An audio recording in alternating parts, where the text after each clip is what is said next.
Once again, most welcome to you, my e-learning class. My dear students, today I will tell you about the complex sentence. Two or more than two simple sentence make only one complex sentence. अर्थात दो या दो से अधिक simple को मिलाकर के एक कॉम्प्लेक्स सेंटेंस बनाना। मैंने पीछे आपको सिंपल के बारे में बताया, अब मैं आपको कॉम्प्लेक्स के बारे में बताने जा रहा हूँ। तो कॉम्प्लेक्स होता क्या है? देखिए, पहले मैं आपको एक सेंटेंस लेता हूँ और मैंने लिखा work hard you will pass.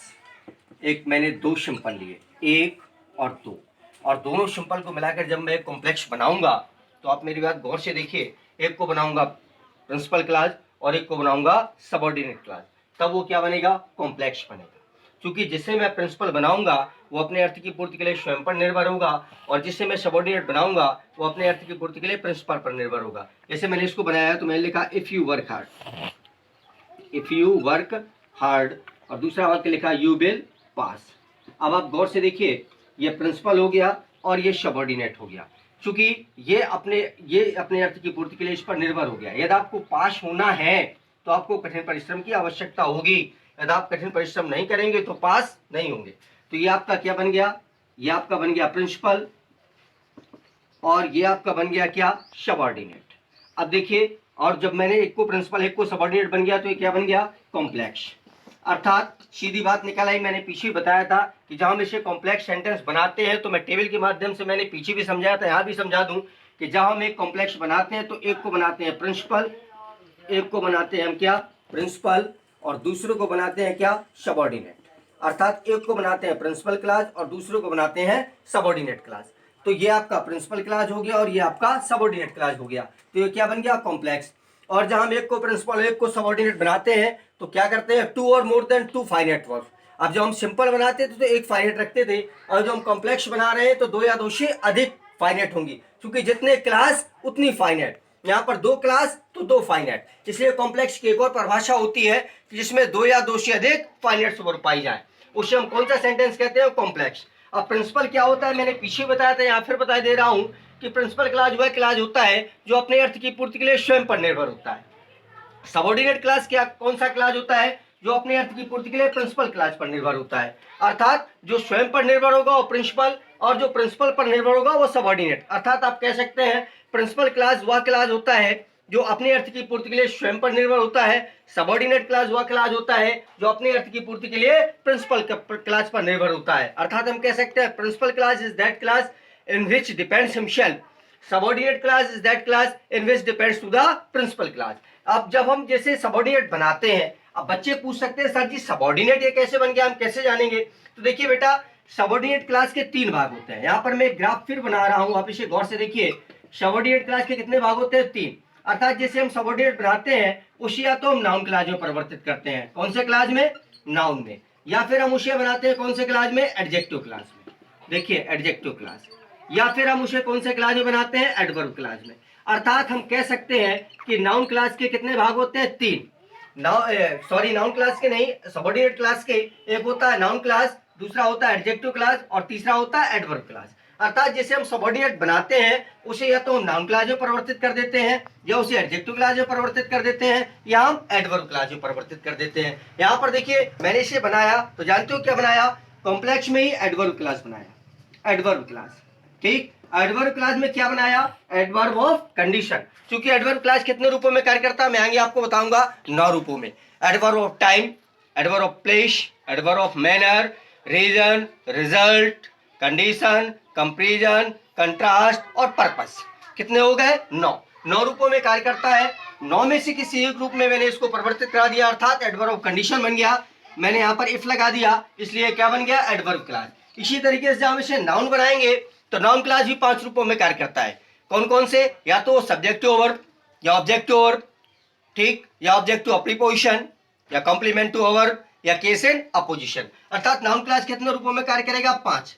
एक होगा आपका सब्जेक्ट टू वर्ब, देखिए गौर से, एक होगा subject to a verb, subject to a verb.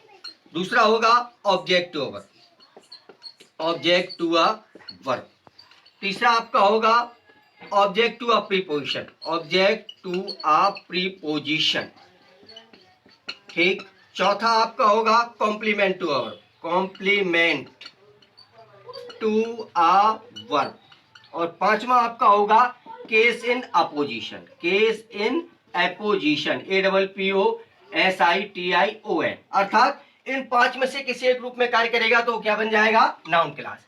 अब जिसे हम एडजेक्टिव क्लास बनाएंगे तो यहां पर इसे भी समझ लीजिए, जिसे हम एडजेक्टिव क्लास बनाते हैं तो जब भी हम एडजेक्टिव क्लास बनाते हैं तो उसकी एक परिभाषा होती है कि जो एडजेक्टिव क्लास को जोड़ने के लिए दो चीजों की आवश्यकता पड़ती है, अर्थात एडवर्ब एडजेक्टिव क्लास को या तो रिलेटिव प्रोनाउन के माध्यम से जोड़ा जाता है, रिलेटिव प्रोनाउन, या फिर रिलेटिव एडवर्ब, अर्थात दो में से किसी एक से बना दीजिए तो क्या बन जाएगा, एडजेक्टिव। अर्थात एडजेक्टिव क्लास को जोड़ने के लिए या तो रिलेटिव प्रोनाउन की आवश्यकता होती है या रिलेटिव एडवर्ब की आवश्यकता होती है, अर्थात संबंध सूचक सर्वनाम या संबंध सूचक क्रिया विशेषण, इसके माध्यम से हम एक एडजेक्टिव क्लास को बनाते हैं। एडजेक्टिव क्लास क्या होता है आप जानते हैं, वह क्लास जो नाउन या प्रोनाउन की विशेषता बताए। अर्थात जब हम एडजेक्टिव क्लास बनाते हैं तो उसके पहले किसी एंटीसीडेंट नाउन या प्रोनाउन का होना आवश्यक होता है। जब हम एडवर्ब क्लास बनाते हैं तो एडवर्ब वही पीछे वह क्लास जो वर्ब की, एडजेक्टिव की या अपनी स्वयं की विशेषता बताए, उसे एडवर्ब क्लास कहते हैं।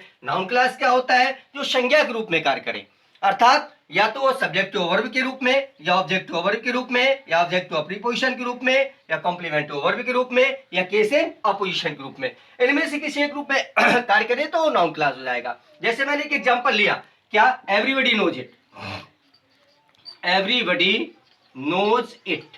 अब आप गौर से देखिए, एवरीबडी नोज इट, और क्या, Ram is a good boy, दूसरा वाक्य लिया, Ram is a good boy, ठीक, गुड बॉय। अब देखिए दो सिंपल है, एक और दो, और इन दो सिंपल को मिलाकर के मुझे एक कॉम्प्लेक्स बनाना है, तो मैंने लिखा एवरीबडी नोज, एवरीबडी नोज, ठीक, that Ram is a good और क्या, बॉय। अब ये बन गया नाउन क्लास। और नाउन क्लास में क्या बना, object to verb, object to a verb. अब देखिए ऑब्जेक्ट टू वर्ब बन गया है किसमें, नाउन क्लास में। अब नाउन क्लास में ऑब्जेक्ट टू वर्ब बन गया, ठीक। जैसे मैं एक और एग्जांपल लेता हूं, मैं लिखा यू से समथिंग, यू से समथिंग, ठीक, और दूसरा वाक्य लिखा there is no meaning in it, there is no meaning in it, ठीक। अब देखिए मैंने ये लिया, तुम कुछ कहते हो इसका कोई अर्थ नहीं है, इसे भी मुझे कॉम्प्लेक्स में परिवर्तित करना है, और कॉम्प्लेक्स में बेटा नाउन क्लास में ही परिवर्तित होगा, तो मैंने इसको बनाया तो क्या बन गया, there is no, there is no meaning, there is no meaning in, ठीक, व्हाट यू और क्या से। अब ये बन गया तुम्हारा object to preposition. Object to preposition क्यों, क्योंकि ये प्रीपोजिशन है इन, और इनके पश्चात पूरा एक सबऑर्डिनेट क्लॉज आ गया, इसलिए बन गया ऑब्जेक्ट टू प्रीपोजिशन। और ये भी बन गया आपका क्या, नाउन क्लास। दूसरी बात, जब हम नाउन क्लास बनाते हैं तो उसका हिंदी में अर्थ निकलता है का, ठीक। जब हम एडजेक्टिव क्लास बनाते हैं उसका हिंदी में अर्थ निकलता है जा, ठीक। अर्थात नाउन क्लास को बनाने के लिए कंजंक्शन के रूप में या तो दैट या इफ या वेदर, ठीक, या व्हाट या व्हाई या व्हेन या कोई प्रश्नवाचक शब्द, इनकी आवश्यकता पड़ती है, और तो नाउन क्लास में परिवर्तित हो जाता है। बाकी इसको गौर से देखिए, अगर इसमें कोई दिक्कत है कल फिर मैं इसे बताऊंगा, और कल मैं एक नया टॉपिक लेके आऊंगा कॉम्प्लेक्स का ही, क्या, नाउन क्लास। नाउन क्लास जब मैं लेके आऊंगा तो उसमें नाउन क्लास के पूरे विस्तार से बताऊंगा कितने रूपों में कार्य करता है, कैसे करता है, इसका प्रयोग कैसे किया जाता है, इसका हिंदी में अर्थ निकालने पर क्या होता है, इसके कंजंक्शन क्या क्या होते हैं, उसको कल मैं विस्तार से बताऊंगा। Thanks, a lot of thanks.